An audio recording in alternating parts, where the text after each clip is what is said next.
안녕하세요. 오영필 변호사입니다.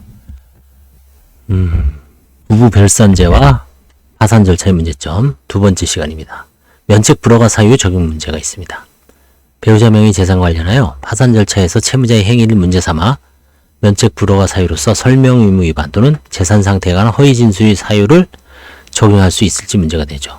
제대로 설명을 못하고 배우자 재산에 대해서 그 다음에 혹시 허위 진술했을 때 채무자가 관상간절히 요청에 의하여 파산에 관하여 필요한 설명을 하여야 하고 정당한 사유 없이 설명을 하지 않거나 허위 설명을 한 경우에 면책이 불허될 수 있죠.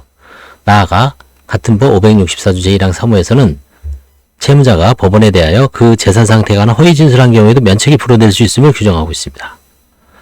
그런데 파산 절차에서 배우자 명의 재산 관련하여 그 형성이나 처분 등이 있어 별달리 의심할 만한 정황이 없음에도 불구하고 채무자가 그 재산의 취득이나 처분 등과 관련한 사실에 대하여 제대로 소명을 하지 않거나 허위 진술을 하였다는 이유로 규정을 정의하여 면책을 불허한 사례가 있습니다.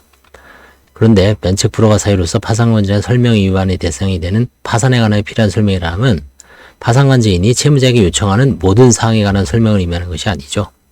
구체적인 사안에서 기록상 드러나는 여러 사정들을 고려하여 파산 절차의 진행을 위하여 필수적인 내용에 관한 설명으로 한정되어야 하고 그 면책 불허가 사유가 형사처벌의 대상이 되는 측면에서도 더욱 엄격하게 볼 필요가 있다. 나아가 대법원은 채무자재산법 564조 1항 3호는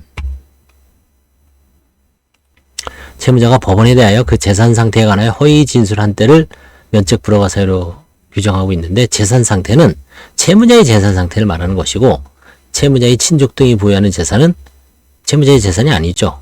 그래서 채무자가 친족 등의 재산 상태에 관하여 허위 진술하였다고 하여 위 조항에 의한 불허가 사유에 해당될 수 없다라고 판시하고 있습니다.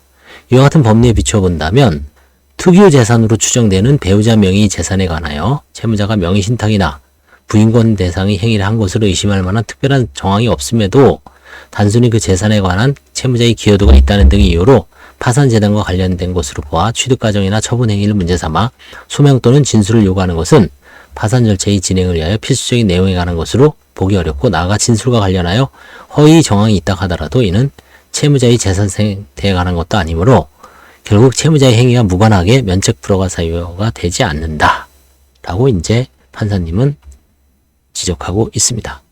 감사합니다.